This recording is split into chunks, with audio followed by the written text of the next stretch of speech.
Civic Center or at 505-599-1148.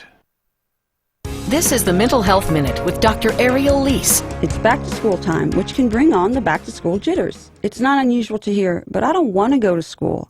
Here are a few suggestions for easing children into the start of a new school year with security and excitement. Establish routines early to get back into the swing of a regular bedtime, dinner time, and homework routine. Talk to your child about what they're not looking forward to. Use books and journaling or drawing to get the conversation going or to allow for an emotional outlet. While it's not uncommon for children to have a mild case of the back-to-school blues, be diligent to underlying issues, especially children with learning differences or who have experienced bullying the year before. Have discussions with your child's teacher to help alleviate jitters. But if your child continues to have constant stomach aches, headaches, begins throwing tantrums, or withdraws from activities, seek professional help. For questions or more resources, text 258-1029.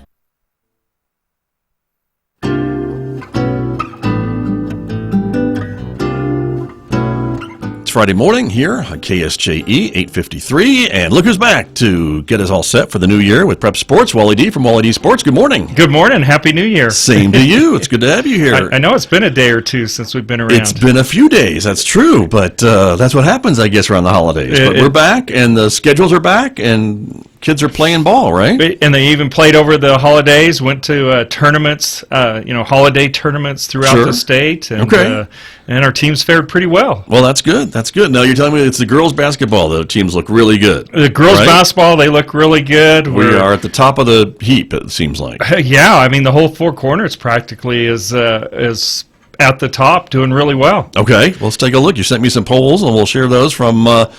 let's see, this was from earlier in the week, right? Right. Well, actually, they come out on Monday night. Yeah. And so, anyway, they came out, and, of course, Piedra Vista, before we went to the break, they're number one. They're still unbeaten, still the number one in the team in the state, actually. I mean, 5A, you're talking about the top, you know. PV girls. Okay. PV girls, and, they look really good. They're looking to roll and just continue and very good. Have a great season. Okay, and then in 4A we've got Kirtland Central on the top. Yeah, and that was a flip flop over the holidays. Los Lunas, a two-time state defending champ, and Kirtland was there knocking at the door, and then they finally got that one little win that put them at the top, and then they've hung on to it. And what. It'll be interesting to see if anything will change next week because Tuesday night Kirtland got beat by Farmington, which is a 5A school, and usually if you get beat by an upper, bigger school, it's not going to affect you that much, but we'll see. Okay. Which means, and speaking of Farmington, they're really coming on too as we're getting closer to the district to start. I mean, they're just looking really good. So I don't even think they're in the top 10. I don't see them on our screen. They're like, if you count, you see Cleveland, Deming, Farmington at the bottom, so they'd be like at that 13th spot. Right. Which they have some votes there. Yeah. So, maybe with a win like that moves them up, but they're really starting to win some good games. Okay. All right. Very good. And then we got 3A to look at real quick, and Navajo Prep sits atop of that one. Navajo Prep. I mean, there we are. 3 teams from San Juan County at the number 1 spot. They're looking really good. Rennie Crisp doing a great job over there with the Navajo Prep Lady Eagles, and they should. District's a couple of weeks away, and right now you're just fine-tuning your team because that district's what's important. It's like a whole nother season starts when it comes around, and I remember you telling me that at the football season. So this is the same thing. Same thing. You got your preseason, and then you got of course with basketball there's 26 games, so you have a few more games. Right, a little longer season, right? A little longer season in the preseason, and they play a lot of tournaments, so they see a lot of different teams. I know, sure. I believe PV's played in 3 different tournaments, won all those. I believe they went to Gallup, and they've went down south to Roswell and beat some good teams down there. Saw some teams in their same classification and beat them. Right. Now, I guess when you're a coach, right, you kind of want your team to peak at the right time too. Isn't that part of the strategy? It is. And a lot of times you want to see them start peaking towards the end of the season. I mean, you can play good all the way up to there, but you just want your team to keep getting better, even if it's that state championship game. You want to see them go out and lay it all out on the line. Right. Okay. So those are the girls' teams to watch. What else is going on? And there's one other team that we didn't mention too that we need to mention. 'Cause I got a lot of fans from there, and that's Newcomb. You better mention them. Yeah. I better All right. mention them. They are in 2A. They are the number 4 team in the state, which they're one of our San Juan County teams. That's true. And doing a great job there. And then we didn't bring up the boys because we don't have a lot, but I believe the Newcomb boys are also in the number 4 spot in 2A. So very good. Yeah, we've got some good girls games, or good teams, and Now the bigger boys teams, that they're not making the polls just yet. No, they're not making the polls. Okay, and they're kind of struggling a little Is this bit, a but they're playing rebuilding hard. year? I don't know. As you guys call it, right?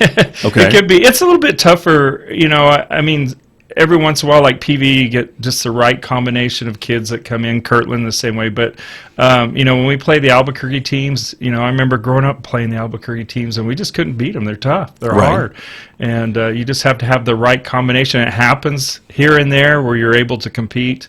But it's just one of those years that it's not there yet. Sure. And then, of course, the new alignments came out. They're pretty much the same. That's good. We thought there might be some changes as far as, where Farmington and PV might go, but pretty much the same. The only thing different was football.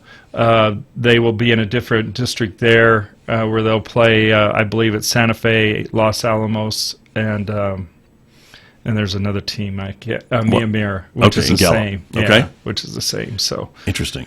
Yeah. So we'll see what happens. All right. So this weekend, big games? We're still in preseason. Yeah. Nothing really big, coming up yet. I mean, it's still the preseason. I think Bloomfield, which is one of your upper teams in 4A, they play PV.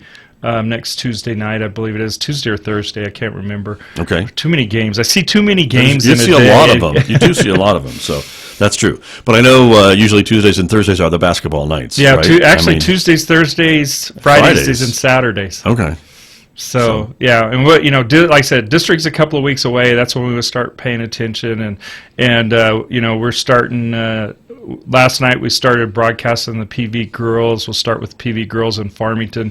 Those games are coming up, and then we'll probably also be doing Kirtland Central girls on the AGM Sports Radio Network. Okay, that's not this station, but another one. It's the AGM Sports Radio Network. Yeah, there you go. And then you go to Wally D Sports, and we can find out about all these streaming opportunities or radio stations to listen to, right? Exactly. Okay. Exactly. That's how we can do it. Perfect. WallyDSports.com or Wally D Sports Facebook page. There you go, everybody. Great. Wally D, good to have you here. Thanks for coming in. Thank you. You bet. Happy New Year. We'll see you again. See you next week. Okay. That's Wally D from Wally D Sports, my guest here on KSJE Farmington. Thank you for joining me this morning, everybody. Have a great Friday and an even better weekend. I will see you back here Monday morning beginning at 8 a.m. We'll be talking about the Martin Luther King Day of Service in San Juan County. That's Monday's topic right here on KSJE Farmington, New Mexico.